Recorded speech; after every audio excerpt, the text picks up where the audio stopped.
2024 के लोकसभा चुनाव का बिगुल बजने में सिर्फ 4 महीने बाकी हैं। हरियाणा में हर कोई जानना चाहता है कि 2024 के चुनाव में हरियाणा में लोकसभा की कौन सी पार्टी कितनी सीटें जीतेंगी। खरी न्यूज आपके सामने सबसे पहले एक्सक्लूसिव सर्वे लेकर आया है, जिसमें हम बताएंगे कि 10 की 10 लोकसभा सीटों पर कौन सी पार्टी जीतेगी, कौन सी पार्टी हारेगी, बीजेपी कितनी सीटें जीतेगी, कांग्रेस कितना उलटफेर करेगी, जेजेपी क्या भूमिका रहेगी, आम आदमी पार्टी कितना कमाल करेगी, आईएनएलडी कितनी रिकवरी करेगी और बीएसपी का क्या योगदान होगा। 2019 के लोकसभा चुनाव में हरियाणा में बीजेपी ने बम्पर सफलता हासिल की थी और सभी 10 सीटें जीतकर विरोधी पार्टियों का सुपड़ा साफ कर दिया था। 2024 में भी बीजेपी 10 की 10 सीटें जीतने का दावा कर रही है, लेकिन कांग्रेस भी बीजेपी के खिलाफ बड़ा उलटफेर करते हुए नजर आ रही है।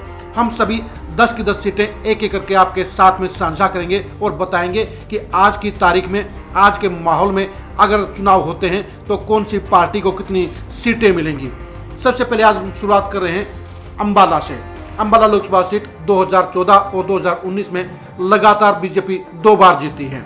2019 के लोकसभा चुनाव में बीजेपी के रतनलाल कटारिया को 7,46,000 वोट मिले थे और उन्होंने कांग्रेस की कुमारी शैलजा को लगभग 3,42,000 वोटों से हराया था।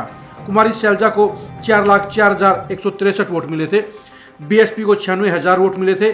आईएनएलडी को 20,000 वोट मिले थे। आम आदमी पार्टी को जेजेपी के साथ गठबंधन में सिर्फ 12,000 वोट मिले थे। अब सवाल ये उठता है कि 2024 के चुनाव में अंबाला लोकसभा सीट पर क्या होगा।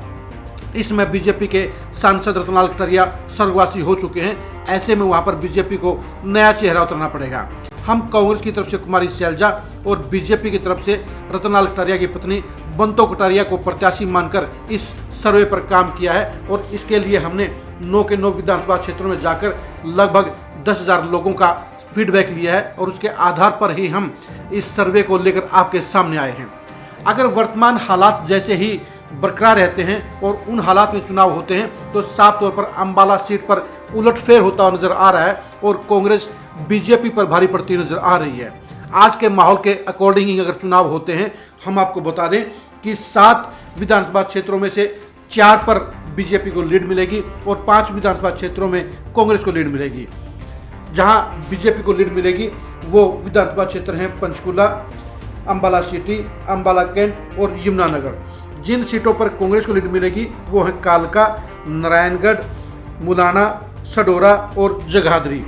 2024 के चुनाव में बीजेपी के लिए मुश्किलें बढ़ी हैं, क्योंकि जहां उनका सबसे बड़ा नेता स्वर्गवासी हो गया है, वहीं अब बीजेपी के खिलाफ जनता में माहौल है।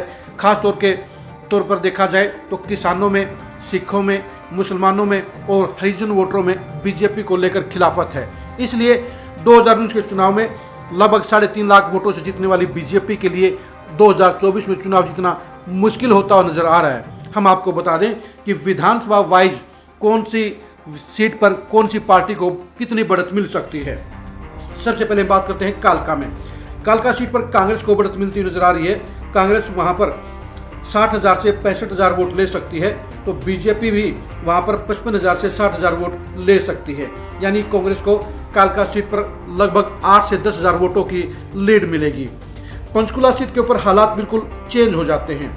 यहाँ बीजेपी को 67,000 से 72,000 वोट मिल सकते हैं, तो कांग्रेस को 62 से 65,000 वोट मिल सकते हैं।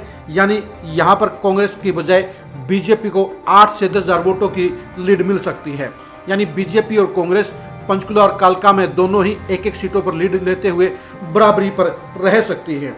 नारायणगढ़ सीट के ऊपर कांग्रेस को बड़ा फायदा हो रहा है और कांग्रेस यहाँ पर 75,000 से 80,000 वोट ले सकती है और बीजेपी को यहाँ 52,000 से 56,000 वोट मिल सकते हैं। यानी यहाँ पर बीजेपी के मुकाबले में कांग्रेस को लगभग 15 से 18,000 वोटों की लीड मिल सकती है। अंबाला सीट में एक बार फिर से बीजेपी का दबदबा नजर आ रहा है और यहाँ पर बीजेपी को 65,000 से 70,000 वोट मिल सकते हैं। वहीं कांग्रेस भी यहाँ पर 55,000 से 60,000 वोट ले सकती है। यानी इस सीट के ऊपर बीजेपी को 12,000 से 15,000 वोटों की लीड मिल सकती है। अंबाला सीट के ऊपर आम आदमी पार्टी भी 30 से 35,000 वोट ले सकती है और इसका रीजन है यहाँ पर निर्मल सिंह का चुनावी मैदान में होना, उनका क्षेत्र होना। यहाँ पर निर्मल सिंह आम आदमी पार्टी के प्रत्याशी को बड़ी मदद पहुँचा सकते हैं और 30 से 35,000 वोट वो अपनी पार्टी के प्रत्याशी को दिलवा सकते हैं। अंबाला कैंट में भी बीजेपी भारी पड़ रही है और बीजेपी को यहाँ 58,000 से 62,000 वोट मिल सकते हैं और कांग्रेस को यहाँ पर 35 से 40,000 वोट मिल सकते हैं। अंबाला कैंट में भी आम आदमी पार्टी 25 से 30,000 वोट ले सकती है और इसका कारण रहेगा निर्मल सिंह की बेटी चित्रा सरवारा।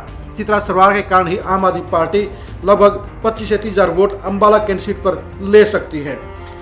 मुलाना सीट के ऊपर बढ़त मिलेगी कांग्रेस को यहाँ पर 75 से 80,000 वोट मिल सकते हैं और यहाँ पर बीजेपी के लिए 52,000 से 58,000 वोट मिल सकते हैं। इस सीट के ऊपर बीएसपी भी 6,000 से 8,000 वोट लेने का काम कर सकती है। सडोरा सीट भी कांग्रेस के लिए बम्पर फायदा देती हुई नजर आ रही है।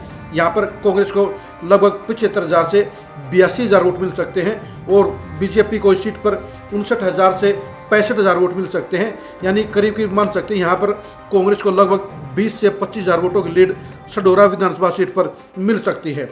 सडोरा में बीएसपी भी सरप्राइजिंग तौर पर लगभग 15,000 से 20,000 वोट ले सकती है और ये बीएसपी का एक अच्छा बेस है। जगाधरी सीट के ऊपर इस बार हालात पलट रहे हैं और यहाँ पर कांग्रेस को बढ़त मिल सकती है। कांग्रेस यहाँ पर 75,000 से 80,000 वोट ले सकती है, वहीं बीजेपी 60,000 से 65,000 वोट ले सकती है। जगाधरी पर आम आदमी पार्टी भी 20 से 25,000 वोट ले सकती है, तो उससे ज़्यादा कहीं ना कहीं बीएसपी 25,000 से 30,000 वोट ले सकती है। यहाँ का मुकाबला काफ़ी तौर पर डिपेंड करेगा कि आम आदमी पार्टी और बीएसपी कितने वोट लेंगे। जो संख्या हमने बताई है अगर यही रही तो कांग्रेस को लगभग 15,000 वोटों की लीड मिलेगी। अगर वोट बैंक बीजेपी की साइड किसका, तो बीजेपी इस लीड के अंतर को कम भी कर सकती है। यमुनानगर सीट के ऊपर बीजेपी का दबदबा नजर आ रहा है और यहाँ पर बीजेपी 65,000 से 70,000 वोट ले सकती है, वहीं कांग्रेस के लिए 52,000 से 58,000 वोट आते हुए नजर आ रहे हैं। यहाँ पर बीजेपी को 15 से 20,000 वोटों की लीड मिल सकती है। यमुनानगर सीट के ऊपर बहुजन समाज पार्टी को भी 8 से 10,000 वोट मिल सकते हैं। कुल मिलाकर ये कहा जा सकता है कि अगर वर्तमान हालात जैसे ही बरकरार रहे तो 2024 के लोकसभा चुनाव में अंबाला लोकसभा सीट के ऊपर कांग्रेस को 5,65,000 से 5,75,000 वोट मिल सकते हैं, बीजेपी को 5,20,000 से 5,30,000 वोट मिल सकते हैं, यानी कांग्रेस लगभग 50,000 से 70,000 वोटों से जीत सकती हैं। कांग्रेस की कुमारी शैलजा यहाँ से एक बार फिर से एमपी बन सकती हैं और वो 50,000 से 70,000 वोटों से जीत हासिल कर सकती हैं। नंबर 3 पर रहेगी आम आदमी पार्टी।